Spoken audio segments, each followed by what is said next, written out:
Hello mga ka-genome and welcome back to my channel. For today's video, wala tayong long ride na yun. Ang gagawin natin naman na yun is what's in my doctor's bag. So I'm Mel, an incoming third-year medical student at LPU St. Cabrini.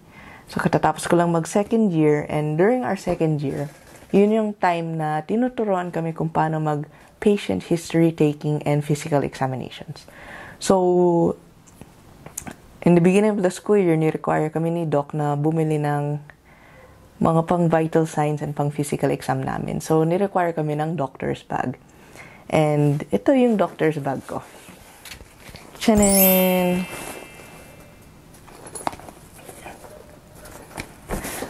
Actually, this was not my original doctor's bag.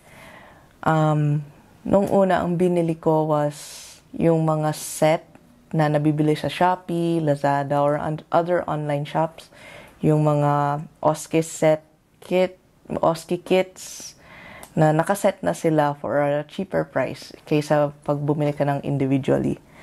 And yung bag na kasama nun is yung rectangle bag na leather. So, sad to say, yung bag ko nasira yung strap. So, bumili ako ng bagong bag. And I was looking for something mas compact kasi medyo bulky yun for me. And ito ang nakita kong bag. So, ito yung doctor's bag ko. Rectangle din siya. But parang mas modern looking kaysa dun sa generic doctor's bag. And then here, sa side pocket natin, meron akong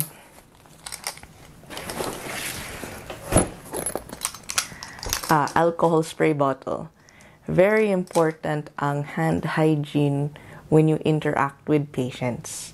So before you interact with the patient or perform their physical exam, you should perform hand hygienes. And after your encounter with the patient, you should again perform proper hand hygiene. So meron akong alcohol spray bottle. Okay, so yung front pocket muna. Sa front pocket, meron akong pouch. And dito sa loob ng pouch, disclaimer lang po, the last time na binuklat ko to was during my OSCE, in my second year. So, ngayon ko lang bubuklatin lahat to after a few months na. So, first is ang aking measuring tape. So, merong measuring tape na kasama dun sa OSCE kit na binili ko. Pero, wala lang. Mas gusto ko ito kasi gusto ko yung kulay.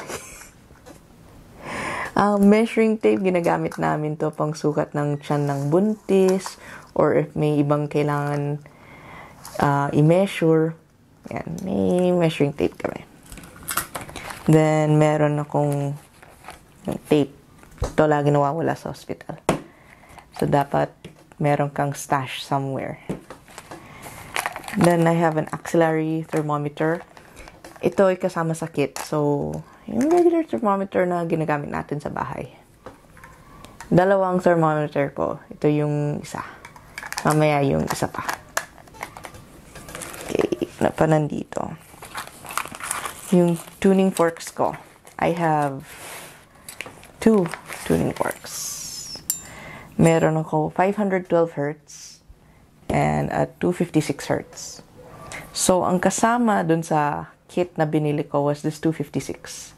And the 256 is mostly used sa mga neurological exams. Yung mga sa vibration. While 512, mas ginagamit ito sa mga hearing test, yung Weber and Rene test. So, binili ko to separately, yung 512 Hertz tuning fork. What else? Pen light. So, hindi ito yung pen light na kasama ng OSCE kit set na binili ko. Binili ko to separately. And ang gusto ko dito kasi for me, mas matibay yung housing niya. Parang bakal. And this light is 2-in-1. So, bakit 2-in-1? Dalawang klaseng light meron ito. Yung first is the white light. And yung white light, mas ginagamit siya when you're doing inspection ng skin, sa hair, sa mouth, or kahit sa nose, kung kaya mo.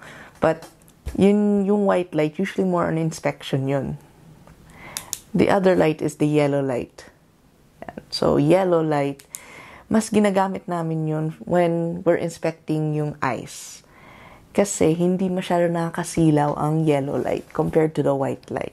Pero, if wala kang pen light that has a yellow light, meron din naman mabibiling separate na pen light that has a yellow light and one has a white light. Pero ito, 2-in-1 na siya. Then, meron akong tongue depressors. Many tongue depressors. Actually, I have a whole box of these.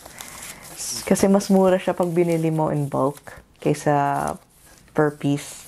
Tapos, ayun, pinamimigay ko sa mga kaklase ko if they need it. Ako nagpo-provide minsan ng tongue depressor sa kanila. And then, meron akong adult nasal speculum. So, I think I used this maybe once or twice for a return demo video lang. So, yeah.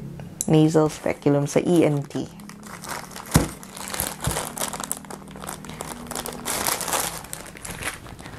What else? Yun. Meron akong fine tip permanent marker, pang label. And then, of course, the ball pen. Pangsulat namin to for the patient history and other things. And then, meron akong wooden cotton applicator. Isang piraso lang. May pain scale ako. On one side, may numerical scale from 0 to 10. 0, no pain. 10, worse pain. And then, on the other side, yung face naman. Yung nakangiti, no pain. Yung nakasimangot, yun, worst pain. And then, meron akong plastic rulers.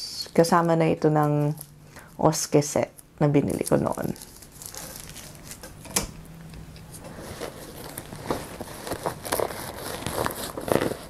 And then, we have a tourniquet. Parang kasama din ito dun sa set. So, during our second year, nagpa-practice din kami mag-venipuncture para makapag-sample ng blood. And yung mga kaklase ko na medtech, tinuturuan kami mga non-medtech people. So, may tourniquet ako. And then, I also have band-aids. And, syempre, alcohol swabs to complete the set. And then, meron akong battery. So, mamaya magpapakita ko sa yung mga gamit na nangailangan ng battery. Very important to. Always make sure that may battery yung mga gamit mo before you do your demos. Or when you're gonna see a patient, check mo muna. And then, finally, dito sa front pocket, I have 2 red top tubes na may lamang kape. Hindi ito pang timpla ko kapag inaantok. Ginagamit namin to pang check ng cranial nerve 1. So, papaamoy namin sa pasyente to. So, yun lang ata dito sa front pocket. So, let's move on to the big compartment. So, una dito is my stethoscope. Yan. This is a Littmann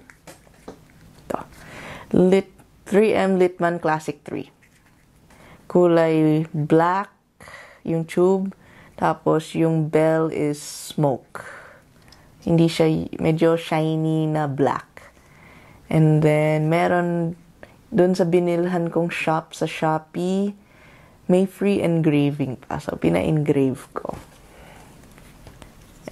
My stethoscope.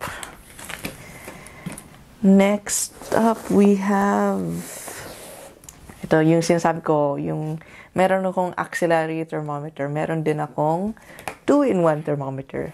pansin nyo, mahilig ako sa 2-in-1. So, this thermometer can be used dito sa forehead, and you can also use it sa pang-check dito. Ipapasok mo sa loob ng tenga, sa ear canal, para ma-check yung temperature niya. So, 2-in-1 siya. Dito din meron akong pulse oximeter. This is yung pang-adult. Yun munang ni-require sa amin. Pero later on, kapag clerks na kami, kailangan mag-invest ulit sa mga gamit. And kailangan din ng pampedya naman when we rotate in the pediatrics department. What else we have in here? Meron ako yung pang BP ko, yung sphygmomanometer. Yan, so ito yung akin. Yung pang BP, pang adult size to. Ito yung regular normal size cuff. Meron din pang pedya na cuff. So, investment ulit tayo sa gamit.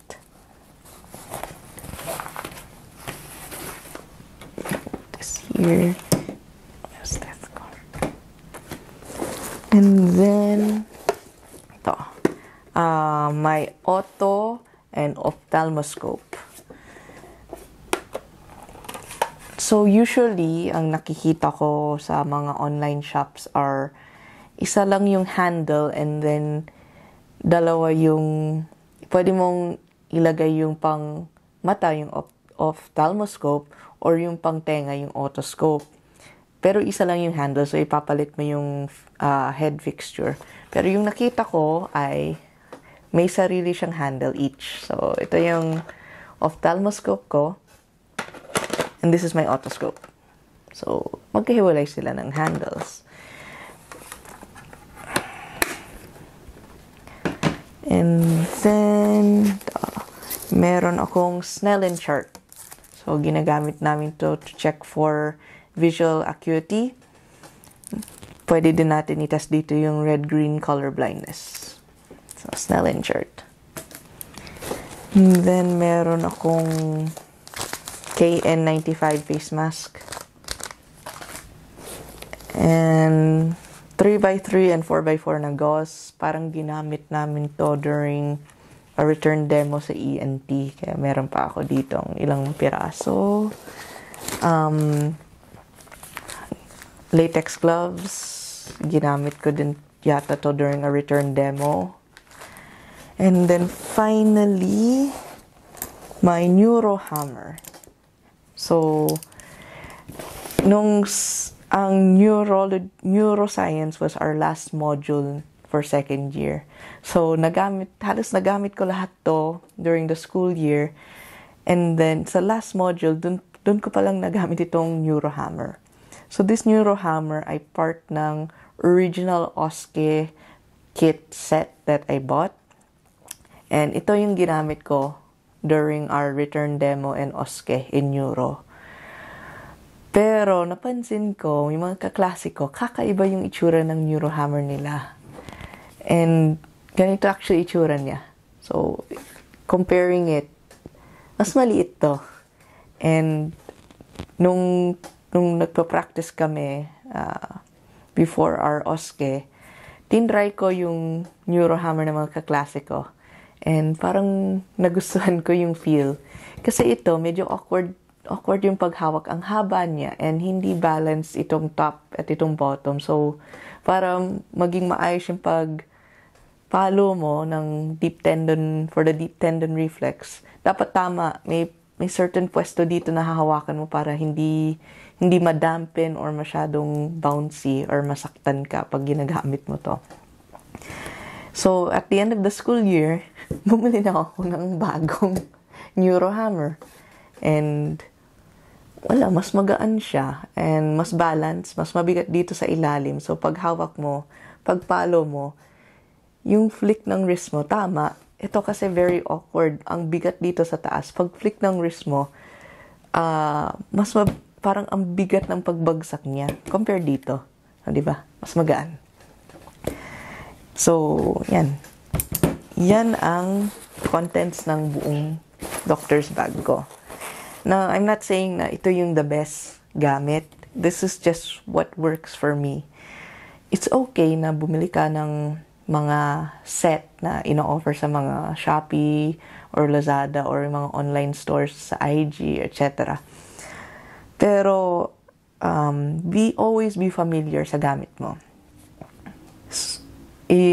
It doesn't matter kung ano man ang gamit mo. Kung hindi mo alam kung paano gamitin, it's useless. So, always practice with what you have. Kung manghihiram ka ng gamit sa iba, mag-practice ka din gamit yun. Kasi yung mismong araw ng OSCE, feeling mo, limot mo na lahat. Pag nandyan ka na kaharap ni Doc, hindi mo na maalala kung paano gamitin yung gamit mo. So, the best way to do well in your OSCE is to always practice. It's good to practice with your classmates and also with your friends na hindi sila medical students. Siyempre, i-explain mo sa kanila as kung paano anong gagawin mo. Pero for me, I practiced with some of my friends na at the same time, nakakapag-aral ako kasi ine-explain ko sa kanila what I'm doing. And that's a way for me to memorize how to do the different physical examinations. And at the same time, naalala ko yung physiology behind it, the anatomy behind it. Kasi ang mahalaga talaga sa medicine, do not forget the basics. If you forget the basics, mahihirapan ka as the years progress. So, yan. That ends my vlog. See you in our next video.